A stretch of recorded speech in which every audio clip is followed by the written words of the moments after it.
Now, the question on everyone's minds is, when can we realistically look at the end of this war? I leave you with this take on what exactly will be the future. Sandeep Unnithan of India Today has decoded the Israel-Iran strategy games as well as the weapons arsenal that could turn out to be very key. Thanks so much for watching, and I'll be seeing you tomorrow. For over 3 days now, the United States and Israel have been attacking Iran. Iran has retaliated by firing ballistic missiles, cruise missiles, and drones.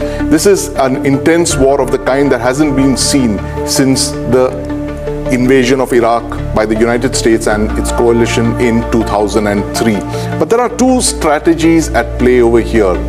The US and Israel have a strategy. The Iranians have a strategy. Let's try and understand what two strategies are at play here, because how this plays out will be determined by which strategy wins. Now, to look at Israel and US's strategy, the operations are called Epic Fury and Roaring Lion. The primary objectives seem to be regime change through decapitation strikes, which means you kill a number of regime leaders to force a change in the regime. They've killed Supreme Leader Ayatollah Khamenei on the first day of the attacks. Something like 30 to 40 top leaders have been killed or decapitated. The second rung of that strategy is to destroy Iran's missile capabilities. Now, these are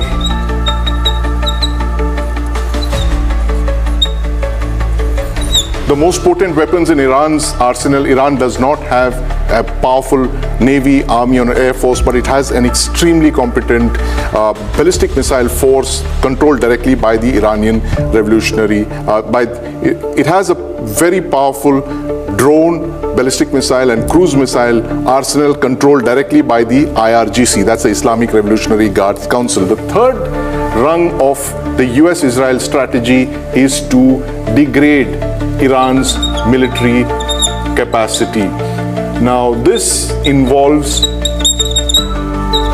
attacks on Iranian targets like warships, conventional targets, warships, fighter jets, conventional war targets. But the primary focus of the US and Iranian But the primary focus of the Israel-US strategy is decapitation, to kill enough leaders to effect change in regime, to destroy Iran's missile and drone capabilities, destroy and degrade their capacity to launch drone and missile attacks into West Asia.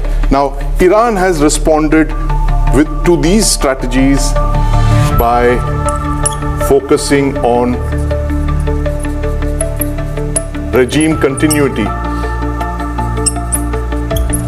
And they've done that by identifying several leaders who can take over from assassinated leaders. So even if you've knocked out 30 or 40 leaders, including Supreme Leader Ayatollah Khamenei, there will be a regime continuity simply because they have identified designated successors for each official that's killed. That's one of the reasons that they are able to continue fighting. Now, Iranian officials have also spoken of a Mosaic Strategy, which means that the entire country has been split into a mosaic of about 30 independent command and control cells. Each one has its own missiles. Now, that is how they have responded to this offensive against Iran's missile and drone capacity. That is the Mosaic Strategy, which means that all of the drones and all of the missiles are under designated commanders, something like 30 of them at the regional level. All of them know what to do, and they have been firing drones and cruise missiles based on their orders and their targets. Now, the third and the most important aspect of Iran's strategy is economic warfare. Now, this is something that Iran has done to West Asia. They have expanded their attacks across West Asia. They have targeted something like 8 countries in the region. They have struck at the 6 Gulf Cooperative Council sheikdoms, the 6, which means Saudi Arabia, Bahrain, Qatar, Kuwait, the UAE, and Oman. It's targeted these 6 countries, Jordan, and as far as Cyprus as well. So it's like 8 of the countries in West Asia and targets in Cyprus. And the most important aspect of this, the sub aspect of this strategy has been to wage economic warfare by targeting the very visible symbols of these Gulf monarchies, which is their hotels, their airports, in some cases refineries as well. So while they have used the Mosaic strategy to target the military bases of the US in the region, the US has multiple bases across West Asia. They have targeted those using drones and missiles.